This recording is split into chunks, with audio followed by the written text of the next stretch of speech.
Well, number one, chismis. Pangalawa, fake news. Pangatlo, wala talagang batayan. I don't think it's in the persona of the vice president to actually go out of her way to even, create even a slightest conversation with the president after what the president has put her family and herself, her own self at the moment. Imagine, the former president is in The Hague. The family's patriarch is not here in the country, and not only the patriarch, he was the former president is not here, and then para sa kanya, no, the vice president herself, she had to go to this impeachment right now. Even Pulong Duterte and Basti Duterte has been filed charges on their own. So in short, this is really a parang well executed demolition job on the family. Yung nga sinasabi nila may mga pasabog na naman sila sa mga susunod na witness. Medyo nakakadala na kasi itong mga binabanggit nilang pasabog, ano. Ewan ko kung sino itong mga pasabog na to, Trillanes ba to or whatever it is. Pero mukhang nakakadala, no, at maaaring ito rin yung isang dahilan kung bakit yung interest ng publiko medyo nababawasan dito sa impeachment, because itong mga sinasabi nila ang gaganda ng mga ang gaganda ng mga kumbaga trailer ng pelikula, no, pero pagdating naman doon sa aktual na pelikula basura pala. Sa day 70 na yung impeachment trial today, day 18. Later, Prof, ano ho yung assessment ho ninyo? Masasabi po ninyo muna doon sa kinalabasan nitong day 17 kung saan nga ay natapos na yung pagharap ng testigong iniharap na testigong si Gina Acosta, yung disbursing officer ng OVP. Well, I think kahapon, basically, wala akong masasabi na very, very tangible and very remarkable outcome insofar as the prosecution is concerned.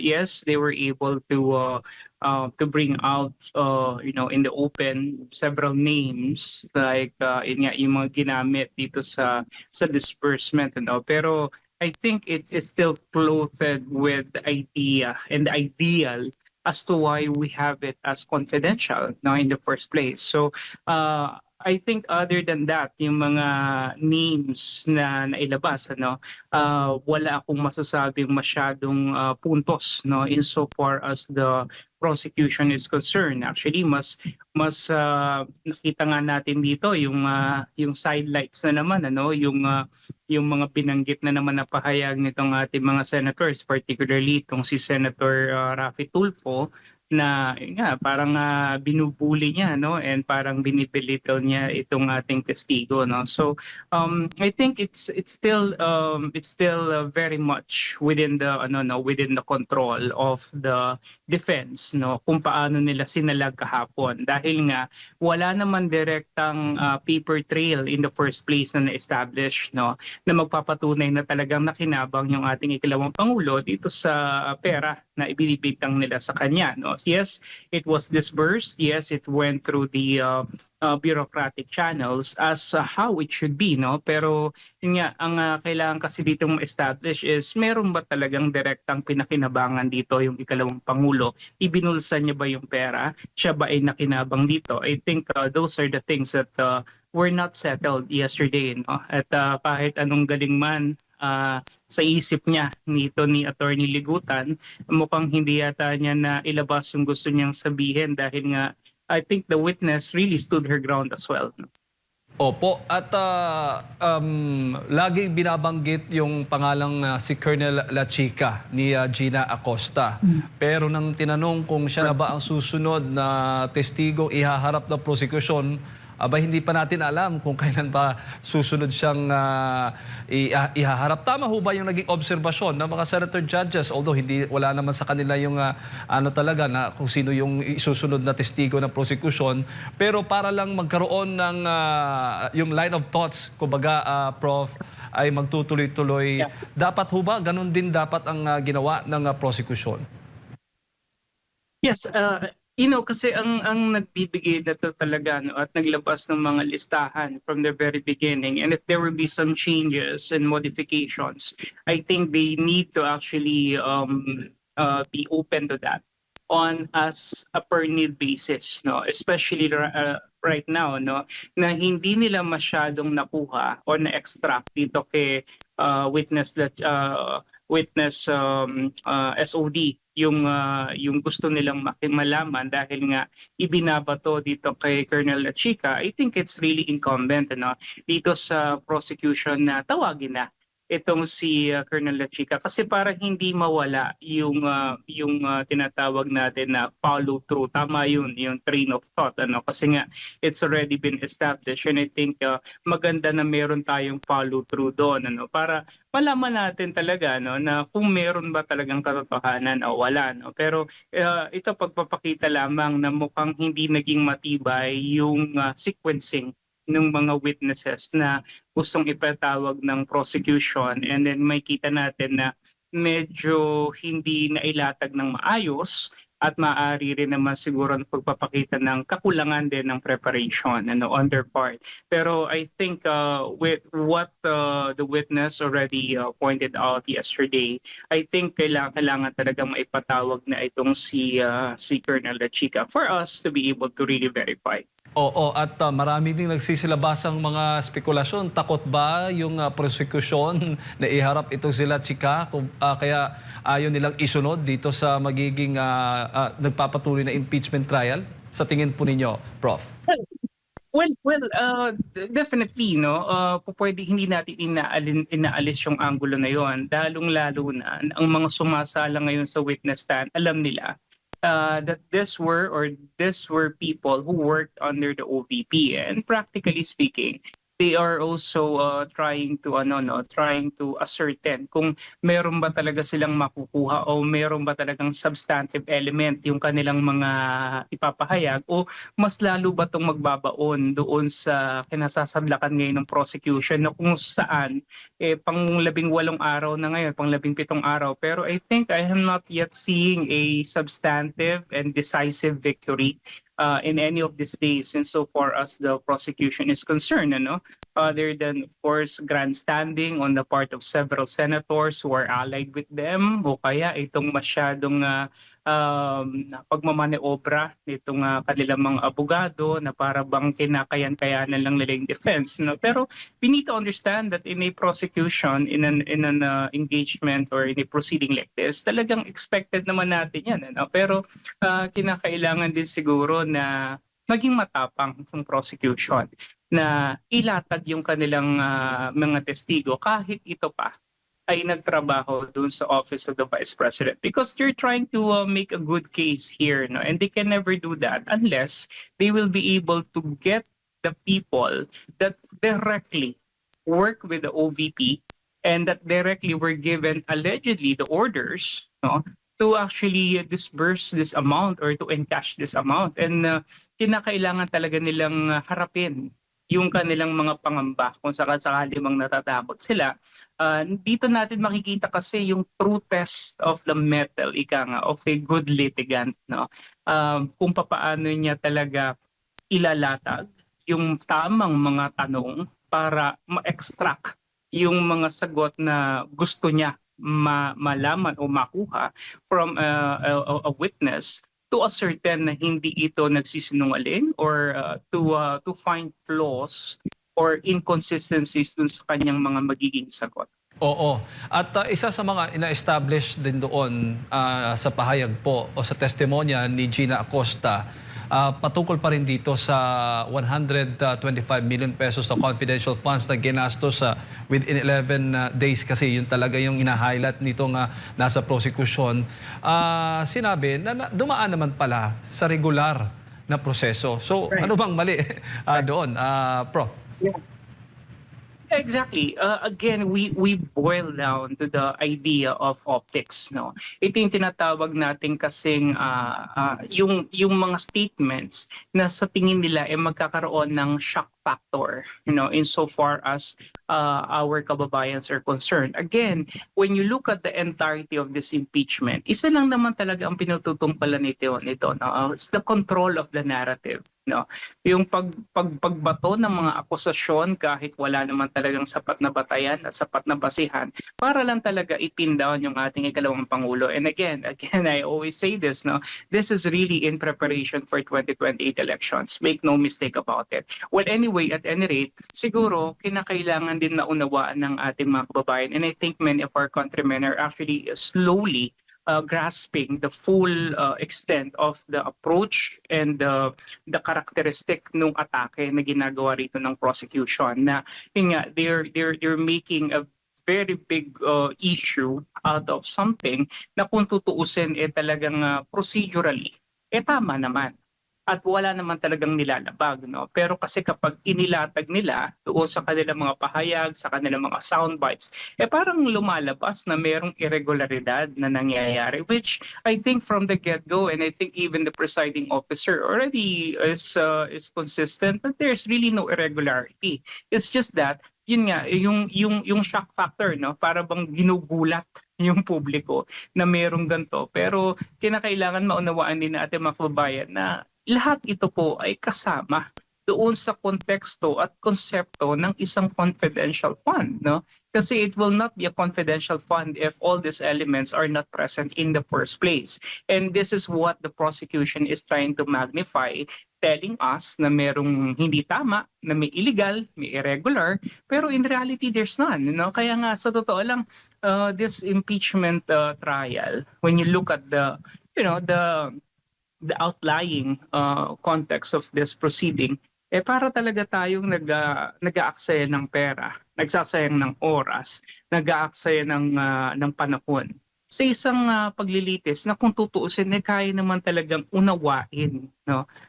Even a very very simple average citizen will be able to understand that this is really not supposed to be taken in a very very complex manner. Pero yun nga, dahil nga kinailangan nitong gawin at ito nga pinopondohan na nga ng makinarya ng gobyerno, including this current administration, wala na tayong magagawa because we're already here. And I think in the end naman, malalaman din naman natin ang katotohanan and when the final verdict actually comes up. Opo, at laging binabalik-balik yung mga pangalan, no, ng mga alias, Prof, nitong lalo na itong mga senator judges pa, ano, doon sa mga katanungan nila dito sa testigo. Pero alam naman natin na talagang normal at hindi naman mismo yung circular na sinasabi, binabanggit doon, ay hindi naman nagsasabi, hindi naman nagbabawal na hindi pwede gumamit ng alias, ganito, ganyan. Pero parang pinapalaki yung issue, Prof, na parang big deal ang paggamit ng pagong, pusa. So, ano bang masasabi mo sa mga ganyan pong mga katanungan ng ating mga senator judges pa? Well, in the first place, I think it demonstrates the stupidity of our judges, no, especially those people who are actually saying these things. Kasi nga in the first place, talagang na-establish na yun eh. Alam na natin at alam na dapat nila yun. Pero yun nga, dahil nga sa gusto nilang ipakita at magkaroon ng panggulat sa publiko, no, bakit nandito itong mga pangalan na to, no? Bakit hindi yung mga totoong pangalan? Well, in fact, the idea of confidentiality is to conceal the identity of the people. Otherwise, it will no longer be confidential, and the operations that are in line with this disbursement of funds may be compromised, no? Hindi ko naiintindihan ano po bang mahirap intindihin doon, ano? I think siguro sarado lang talagang isipan ng ating mga senator judges dito, no? And they even resort to grandstanding and even bullying yung ating mga testigo, which I think it's not supposed to be the case. I think Senator Irwin Tulfo and Senator Rapi Tulfo still believes that the Senate is still a continuation or an extension of their radio broadcast. Mukhang hindi pa sila nakaka-recover, no, doon sa pagiging broadcaster nila, at hindi pa nila naiisip na sila ay senador na ngayon, ano, at mukhang na underwhelm yata sila doon sa kalagayan nila ngayon, which is of course different already from what they used to do. Ang akin, kung talagang gusto nilang mag-resort pa rin doon sa mga ganun na mga atake, those virulous attacks, against people, I think they need to go back to their previous job as broadcasters, at hindi na dito sa Senado nila dadalhin itong mga ganitong antics, because it does not add anything to this proceeding, I would say, and to call the witness as stupid or any of these derogatory remarks, I think is very unbecoming of a senator of the Republic. Opo, opo. At marami ang talagang galit din doon sa mga pahayag na yan, no? Yung mga katanungan at mga sinabi. Kasi hindi naman daw yan ganyang ugali, no? Ng isang judge. Kung haharap ka, dapat maging impartial, kumbaga. Prof, ang ipinapangita nitong mga senator judges. Although, iba naman talaga dito sa impeachment trial dahil may halong politika po talaga. Pero, Prof, oh yes, go ahead po. Anong masasabi mo? Yeah, kasi nga po, kung titingnan naman natin, yes, they're politicians in the first place, pero kung makikita natin kapag naman halimbawa yung mga kagaya ni Senator Pia Cayetano or Senator Alan Peter Cayetano nagtatanong, they're also stressing a point, they're making a point, but not to that level, na talagang nagiging derogatory at nagiging parang pinapalengke nila yung witness. I think that's not how it is. You could stress a point. You could make a very good, valid contention. Why not? But at the end of the day, we need to maintain proper decorum and the proper respect should be given to the witness. In the first place, the witness is not supposed to be there. Pinatawag, sinampina, kinalad ka dito sa korte para tanungin. And I think they should be accorded a great deal of respect at magkilala doon sa effort na gusto nilang ilagay yung kanilang sarili para talaga sa pagkakaroon at pagka malaman natin yung katotohanan. And then you're not supposed to be subjecting them to these things. And I think this was born out of the frustration nitong mga judges na kaalyado ng ating Pangulo, dahil nga alam nila na unang-una tumatagal itong paglilitis na to, mukhang nababawasan din yung interes ng taong bayan. Kasi kung totoo na may traction itong impeachment na to, at kung talagang ang gusto nilang gawin dito is hindi naman talaga mapanagot ang ikalawang Pangulo, kundi siraan lamang siya at pahinain yung kanyang makinarya for the 2028 elections, I think it's not really hitting the target at all. And I think this is one of the reasons why this government allies or administration allied senators are trying to do these tricks at the moment, out of sheer frustration, I believe, dahil nga walang nangyayari doon sa kanilang mga ginagawa, at sa kanilang mga pinlano. It's not gaining any kind of traction at all. And so para sa isang gobyerno na gumagasta ng napakalaking pera at nag-involve ng napakaraming tao at nagsasayang ng napakahabang panahon sa isang paglilitis na wala namang kinapupuntahan at wala naman talagang nangyayari insofar as their side is concerned, talagang sayang ito. Kaya talagang hindi natin maiwan, magagagalit ka talaga. And I think that's the reason why these Tulfo brothers are really very furious at the moment. And I think they have every right to claim so, because nothing is happening with their the design that they have at the moment. Opo, at nagpapatunay ho ba yan, Prof, na yung pag-atake sa karakter ng isang testigo tulad ni Gina Acosta ay nagpapatunay na wala talagang mapiga, hindi nila mapiga, wala silang ebidensyang nakukuha, wala silang yung gusto nilang ma-mention, mabanggit ni Gina Acosta, hindi niya nababanggit, which is yun po yung gusto nila talagang ini-insist sa kanilang mga pagtatanong dito sa testigo. Tama ho ba? I think, yeah, definitely, and I would say that this is really a failure on the part of the litigant. This is a failure on the part of the prosecution panel, because you see, they are the ones entrusted here to number one, they brought the witness. Number two, kinakailangan talaga maayos, klaro yung pagtatanong nila. Kung nailalatag mo yung pagtatanong at wala ka talaga nakukuha, okay, kumbaga hindi mo talaga na-extract yung gusto mong malaman, isa lang ibig sabihin nun, talagang maaring wala or maaring hindi lang talaga kayo magaling, no? Either way, ano yun, puntos yun para sa defense, no? Siguro mas maganda na dito kay Attorney Ligutan, no, other than the fact that he comes in full makeup and with his lipstick on, mas maganda siguro pag-aralan niya muna maigi, no, kung paano talaga yung line of questioning at paano niya talaga titignan itong ating mga testigo at paano talaga nila i-extract yung mga information na gusto nilang makuha, no? Kasi hindi naman nakukuha sa pakapalan ng makeup ang pagiging isang magaling na abogado. Opo, kasi kung puro lang salita yung ginagawa, Prof, tsaka walang sapat ebidensya, hindi po talaga tatayo yan kahit sa regular na korte. Kasi kung ang issue lang naman dito, kung mali ba yung paggamit ni VP Sara sa confidential funds, sinabi na ng disbursing officer, regular na proseso, sumunod sa regular na proseso, tapos pinasa lang niya kay La Chica. At the same time, wala naman tayo, hindi naman natin alam.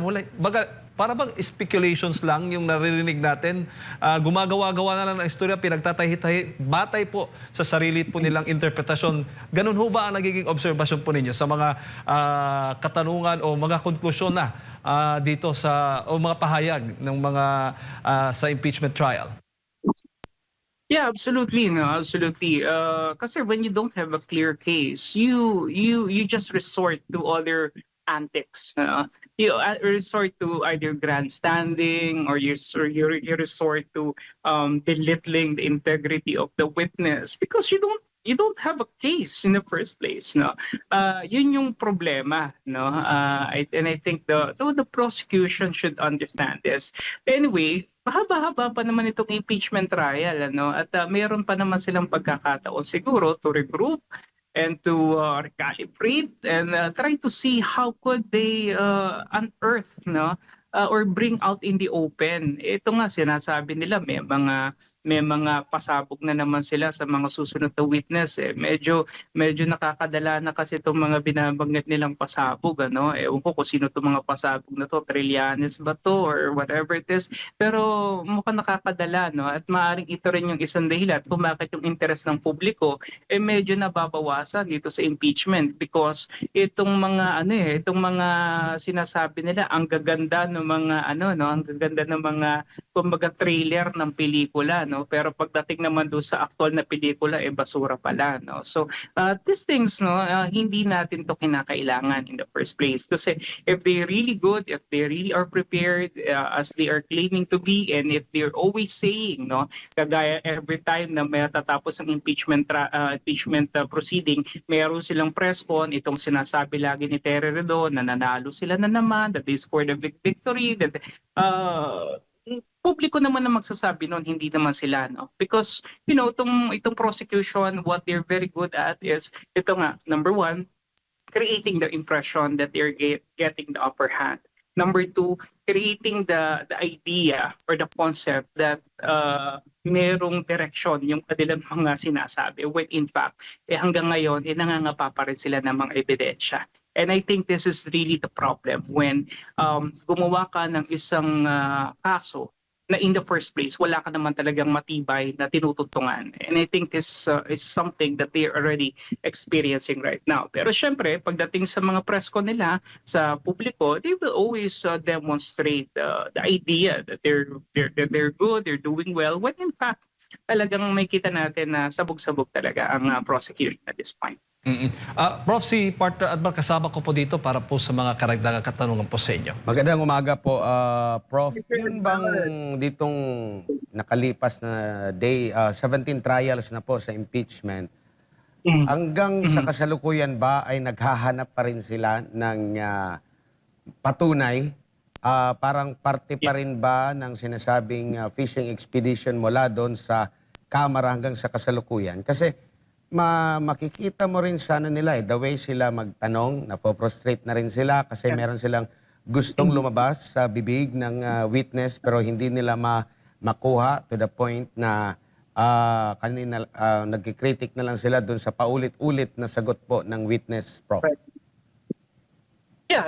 Definitely. No, I think this is really an extension of their quite lengthy fishing expedition. And hindi ko alam kung kailan matatapos itong fishing expedition nila to. Pero ayun nga, kasama Gadmar, no, from the very get-go, no, kung talagang wala maliwanag na patayan yung kanilang mga or konkreto or solido na pinaglalagyan yung kanilang mga aparatang sa aglawang pangulo, lalabas at lalabas talaga to no? And I think this is exactly what we are seeing right now. For example, the amount in question and the nature of the funds that is in question.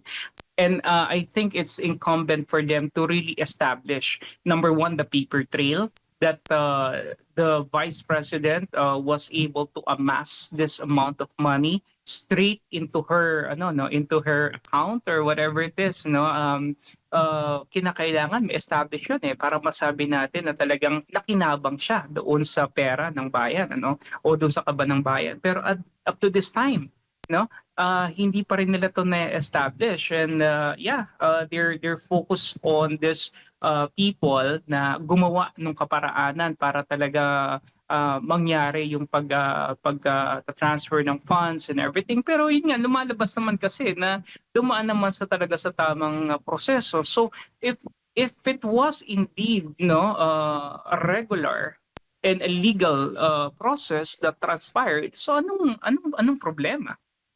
So again, I'm really waiting and hoping that the prosecution will be able to lay down specific incidents or at least provide a clear-cut paper trail na magsasabi na itong ikalawang pangulo nakinabang, nagpayaman, nagpasasa sa pondo ng bayan. Kasi hanggat hindi natin na-establish yun, it will still remain to be a confidential fund that was used primarily for the purpose intended for the fund in the first place, which of course the OVP and even the DepEd was able naman to actually use based on their documented COA evidences, yung mga COA returns nila. So again, I would like to challenge, and still siguro not really challenge, but I would like to cheer on the prosecution na you can still do it. You can still you can still recover. Kaya nyo pa yan. Galingan nyo lang. I hope makabawi kayo sa mga susunod na paglilitis. Opo. Pero nakikita nyo po ba, Prof, na kung paano ginastos ng OVP at DepEd ang confidential fund, pagbabatayan natin yung naging pahayag ni Gina Acosta na dinisburse niya yung, sabi niya, dinisburse niya yung pera doon kay La Chica. Si La Chica nag-implement noon. Do you think na ito rin yung common o regular na ginagawa sa iba pang mga ahensya ng gobyerno sa uniform personnel na meron ding confidential at intelligence fund?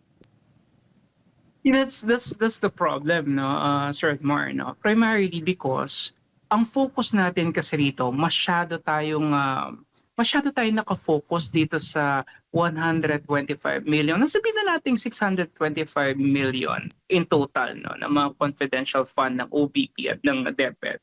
Pero alam po ba natin the confidential funds of other agencies like the DSWD, for example, or itong Department of Health and many others ang laki rin naman ng kanilang mga unaudited and unliquidated funds, and they amount into the billions. Pero bakit hindi natin tinitignan o bakit hindi natin at least scrutinize man lamang ng tama? Pero nakafocus tayo dito sa Office of the Vice President at sa DepEd, I think yung principle kasi ng tinatawag natin na uniformity across all government agencies, hindi natin nakikita rito. And I think this is where the ugly head of politics comes in, because the Vice President is the front runner in the 2028 elections, and because the Vice President, no matter what they do and no matter what claims they make against her, it's still having a very comfortable lead at this point. Is that the reason where they're dead set and focus only on the OVP and on the DepEd, when in fact other government agencies, and I believe even the AFP, will have billions and billions of intel and confidential funds. Is this properly being dispensed? Is this properly being dispersed? Is this properly being accounted for? If so, then I think we deserve the right to know how much in the first place this money is, and at the same time kung properly audited ba ito ng COA. Kasi kung may mga notices of disallowance dito sa mga pondo ng ibang government agencies na to na meron din kahalintulad na pondo, then lumalabas talaga na this is really a matter of parang focusing only intently on the vice president and not really a quest for accountability. Opo. At kumbaga, nakikita natin dito na pinipili lang nila kasi kumbaga, yung presumption of regularity, kung pagbabatayan mo, yung sinasabi ni Acosta, ang problema lang, hindi tinatanggap, no? Hindi tinatanggap doon sa sariling interpretasyon ng COA, hindi rin tinatanggap ng sariling interpretasyon ng ilang mga senator judge to the point na meron na silang judgment na merong nanakaw. Gaano po ito nakakabahala, Prof, pag mayroon ng ganito na meron na conclusion na meron ng nanakaw ang nanakaw ng pera ng taong bayan sa confidential fund ng OVP? Alam nyo, hindi lang dito sa impeachment na establish ito, no? Itong ganitong mentality at yung ganitong behavior nitong ating mga tumutulig sa ikalawang pangulo, no? Even during the Justice Committee hearings, no, doon sa pre-trial, no, and even doon sa Quadcom hearings, no, na-establish na po natin yan, no, that this is really more of witch hunting, that this is really more of persecution, nothing more, nothing less. At buo na yung kanilang pasya, no, na ang ikalawang pangulo ay meron talagang pagkakasala na nagawa, no. Pero yun nga yung nakakalungkot kasi I really don't understand, no, how these people are trying to project this thing when in fact we are in a digital age, no, when information is at your fingertips, no. Social media is there, no, at hindi mo po pwedeng i-contain at kontrolin yan basta-basta, no. Unlike before, nung panahon ng diktatoryang Marcos, no, pwede pa, no? Pero ngayon hindi, no? Lalabas at lalabas ang katotohanan. At kahit ano pang gawin natin, ano, na pagpihit dito, nagiging obvious, no? Dahil kasi nga lumalabas na may mga kaalyado, halimbawa ito prosecution panel na to, no, Gerbil Luistro, Terry Ridon, and many others, they themselves are all also being implicated in multi-billion peso issues, no, which hindi pa nga nila na dispel in the first place. Bakit? Kasi wala naman nagpa-file ng kaso. Bakit wala nagpa-file? Kasi nga alam natin at maraming ang nakakaunawa na hindi naman uusad dahil nga kaalyado sila at sanggang dikit sila ng Pangulo, no? And of course, kitang-kita natin na kung ikaw ay nasa panig ngayon ng administrasyon, you're really protected. And you could definitely mark yourself safe, no?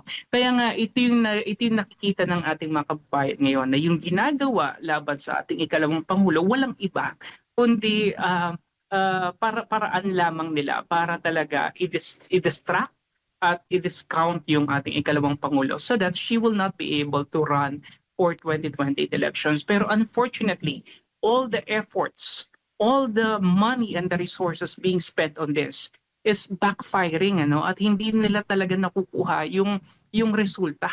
And like I said a while ago, if I were the president, if I were the prosecution, if I were the senator judges that allied to the president, talagang nakakasira ng ulo yan at nakakainis yan. Bakit ganoon? Bakit walang nangyayari sa lahat ng ginagawa nating effort? Ano yun, nasasayangan ako doon sa panahon, oras at pera na ginugugol nila rito. And nakakaawa at the same time na ganito yung nangyayari. Pero yun nga, like I said a while ago, sana rin naman, magkaroon pa rin naman ng magandang laban later on. Opo, labas lang ako konti sa impeachment trial, Prof. Dito ako sa isa sa mga senator judge na abala din sa pag-iikot ngayon at aminado nga siya na talagang naghahanda na siya sa posibleng presidential race. Tingin mo makakatulong yung kanyang mga pagtatanong, mga pahayag niya within sa impeachment court para sa kanyang possible na pagtakbo, considering isipin ng tao, kaya yan siya, ganyan siya magtanong kasi tatakbo yan magiging kalaban niya si VP Sara. Prof.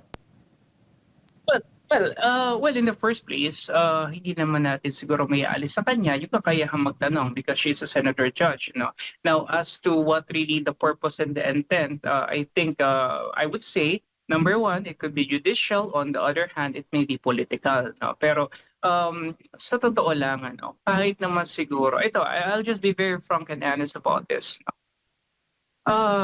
The latest survey results, 55% I think went to the vice president, and she got like around 1% or 2% or something like that.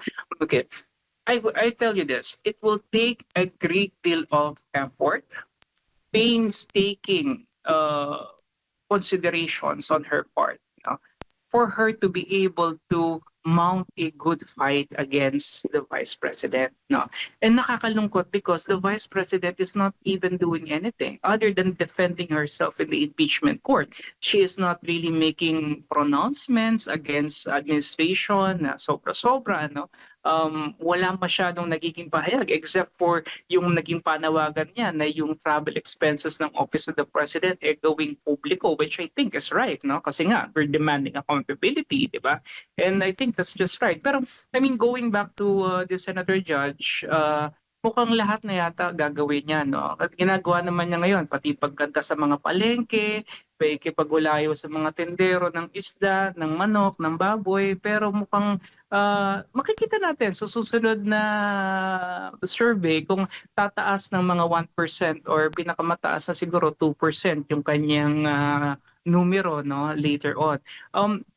I think she is trying to convince not only herself, no, but also her allies that she is capable. I think it's not really convincing the not really convincing the entire Philippine nation that she is capable, because majority of the Filipinos naman knows that she is not capable. So it's really more about convincing, number one, her allies, and number two, herself, no, that she can do it and that she can make it. Pero yun nga, the way we're seeing it, all the efforts, no, right now, okay lang naman yun, tama naman, because after all, she has the right to run for public office. Pero to say the very least na what she's saying will create a dent against the vice president, which will naturally redound to her advantage over her, I think that's a big misconception on her part if she's thinking that way now, because naturally and definitely hindi po nangyayari yun at hindi makikita yun. Ang isa sa mga sinasabing magiging katunggali pa ni VP Sara sa 2028 ay itong si dating Vice President Leni Robredo.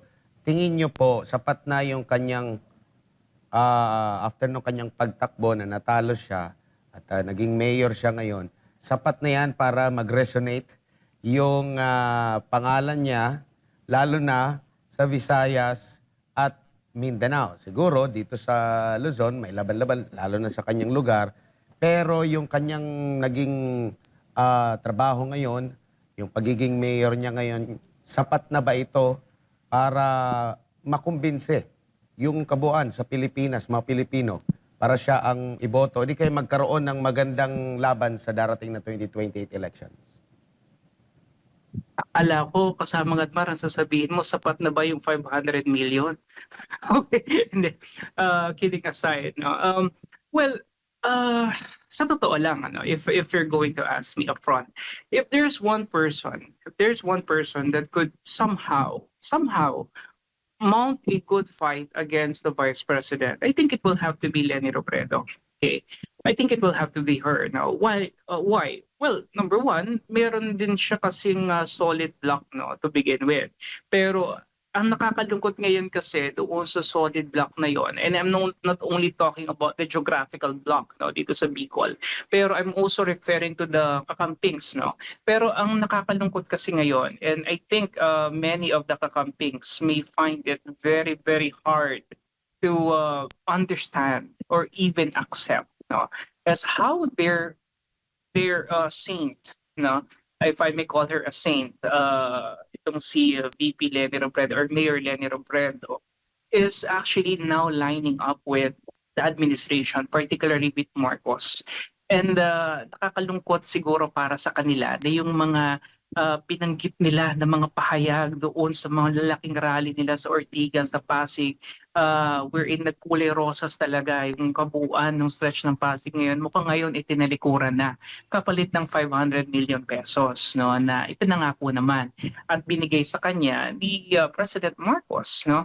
I think hindi ito nagre-resonate doon sa good governance mantra na gusto nilang sabihin, because if you are not able to act out or to even call out the corruption happening because of the flood control, then there is no reason why you should be saying that you are in favor of good governance, because anti-corruption mechanisms and anti-corruption stance is a very, very important congruent factor on good governance.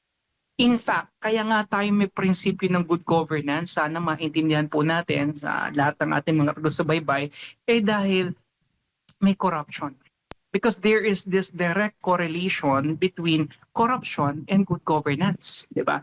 Pero kung ang ating ikalawang pangulo na siyang iniisip nila na magiging matibay na pambato, no, ng administrasyon kung mamanokin man siya, no, ni Marcos, parang may mga malalagas, no, sa kanya, lalong-lalo na yung mga purist na kung tawagin, yung mga talagang naniniwala doon sa presensya at sa esensya ng good governance. Mukhang hindi na niya ito makukuha dahil sa ginawa niyang pagtanggap ng malaking pera na yon kay Marcos at sa pagtalikod niya doon sa kanyang mga tinura nung panahon na sila ay magkatunggali bilang Vice President noong 2016 elections, no. And I think this is para sa mga kakamping, no, ito ay mahirap i-reconcile yung idea na yon, no. Mahirap i-justify or i-rationalize kung bakit niya ginawa yon. And I think many of them may be thinking, of putting up their votes or going to other potential candidates. Who knows? Risa Ontiveros, if she will run independently, may actually get some of the votes from Leni Robredo. Pero at the end of the day, if their goal is to really topple down VP Sara, may hirapan po talaga with the chain of events that transpired. Siguro mas maganda kung nanatili si Leni Robredo doon sa kanyang mantra na talagang kalaban niya itong mga Marcoses at tinutulig sa niya yung korupsyon. Siguro mas nag-solidify yung kanyang voter base at maaaring mas magkaroon siya ng mas magandang tsansa heading into the 2028 elections. But the way things are going on right now, I think it's hard, although she still remains to be a formidable opponent. Pero I highly doubt it if she'll ever win. Huli na lang po, Prof. Sa tingin niyo po, bakit kaya lumabas din yung issue, no? Patungkol daw sa gusto raw makipag-usap ni Vice President Sara Duterte kay PBBM. Una yata itong kumalat sa mga vlogger na mga tinatawag na loyalista. Dito ito unang mga lumabas at nagpakalat na itinanggi naman ng kampo ng pangalawang Pangulo. Sa tingin niyo po, bakit kaya excuse me, yan ay lumabas? Well, number one, chismis. Pangalawa, fake news. Pangatlo, wala talagang batayanan. I don't think it's in the persona of the Vice President to actually go out of her way to even, create even a slightest conversation with the President after what the President has put her family and herself, her own self at the moment. Imagine, the former president is in The Hague. The family's patriarch is not here in the country. And not only the patriarch, he was the former president, is not here. And then para sa kanya, the Vice President herself, she had to go to this impeachment right now. Even Pulong Duterte and Basti Duterte has been filed charges on their own. So in short, this is really a parang well-executed demolition job on the family, And I don't understand why on earth will Sara Duterte, the vice president, will go out of her way to even create a dialogue or make a conversation with the president, no? Or siguro maaari nga, no? Pero I'm sure she will not be saying very nice things or pleasantries to the president, but rather maybe she would like to tell the president to his face, no, what's going to happen in the future, no? Maaaring yun yung sasabihin niya para maliwanag daw sa Pangulo kung anong kakaharapin niya after 2028. Opo. Siguro, Prof, huli na lang, mensahe po ninyo sa ating mga kababayan at idugtong ko na rin yung naging pahayag, no, sa isang panayam, no, ng isang House Prosecutor, abogado po, sabi niya, ayaw na niyang makitang magkaroon muli ng people power kung hindi, kung ma-acquit daw o ma-absuelto itong si VP Sara Duterte sa impeachment trial. O sa tingin ho ninyo, opposite po ang mangyayari? Wala naman talaga magiging people power, no? In the first place, they do not have the numbers to mount a people power. Pangalawa, the people are already tired of that, no? Sabi ko nga sa inyo, no, in the past, with all these things that are happening right now, no, the flood control and all of this corruption scandals, if the public is still invested, no, in mounting a people power, we can do so, no? Pero alam nyo, sa sobrang hirap ng buhay na binigay sa atin ng administrasyon na to, parang mas pipiliin na lang nila na magtrabaho, no? Mas pipiliin na lang nila na kumayod kasi nga ang hirap mabuhay sa panahon ngayon kesa mag-rally, no? So I highly doubt it. So sa akin, kung sakaling acquittal lang magiging resulta or conviction man, I think we need to accept it. Pero kasi mahirap pangunahan eh. Para bang ngayon pa lang, this early, sinasabi nyo na magkakaroon na acquittal. Eh bakit pa tayo nagtatrial in the first place, di ba? So bakit nila isipin yun? Dapat nga, mas palakasin nila yung kanilang fighting spirit. Kaya nila to kasi sinimulan nila eh, di ba? They started this. They need to see what will transpire later on and whether it's favorable to them or against their desire, their plan of action. Then I think they have to really accept it, no? Ganun naman talaga ang isang impeachment trial eh. After all, sila yung nag-isip nito eh. No? I think the Vice President will never put herself into this position if they did not really willingly design the entirety of it. No? I mean, the plan was really laid out by the people who are now crying for EDSA people power if in case no, it will result in acquittal. So ngayon pa lang parang mo sinasabi na talo ka na. Ngayon pa lang parang sinasabi mo na tanggap mo na yung magiging kapalaran mo. Bakit ganoon? Diba? Akala ko ba malakas sila? Akala ko ba very, very confident sila doon sa chances nila? So they need to stick to that at the very end. At huwag nang i-mind condition ng publiko na kapag ka nagkaroon ng acquittal, pupunta sa EDSA. I mean, the public is already sick and tired of all this divisiveness. No, let's just accept the decision and let's move on. After all, after this impeachment, all roads will lead to 2028.